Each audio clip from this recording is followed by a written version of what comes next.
Hello everyone, আসসালামু আলাইকুম। কেমন আছেন? আশা করি সবাই ভালো আছেন। চলেন আজকে কি রান্না করব আপনাদের সাথে শেয়ার করি। এই যে ডাউলটা বসাই দিয়েছি, ডালটা ফুটে গেছে অলরেডি। আজকে মাছ রান্না করব না, আজকে ডিম রান্না করব, তাও আবার ভেজে। দুইটা ডিমকে আমি লবণ দিয়ে ফেটে নিচ্ছি, ভাজবো।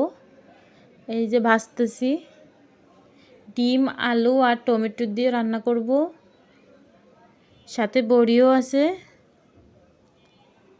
বড়িটা আমার আম্মা বানাইছে, আমার আম্মার হাতের বড়ি। এই যে বড়িটা ভেজে নিয়েছি তেল দিয়ে, আর কিছুই দিইনি।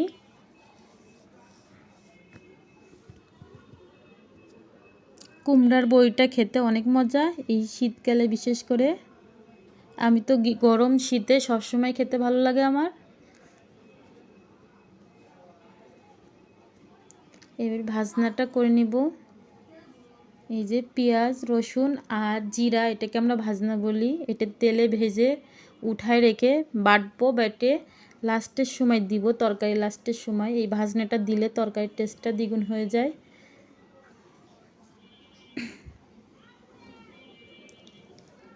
আলু আর কাঁচামরিচ ভেজে নিচ্ছি তেলে, তারপরে একে একে সব মশলা দিয়ে আরও ভেজে নিব ভালো মতন করে।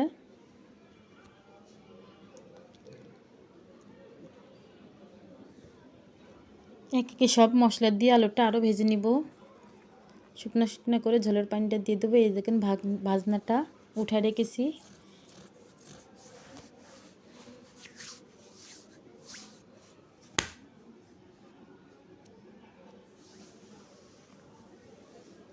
হয়ে গেছে, তরকারিটা বসে দিয়েছি। এই যে দেখেন ভাজনাটা এখন দিয়ে দিয়েছি। তরকারি লাবানোর একটু আগ দিয়ে এটা দিয়ে দিই আমরা।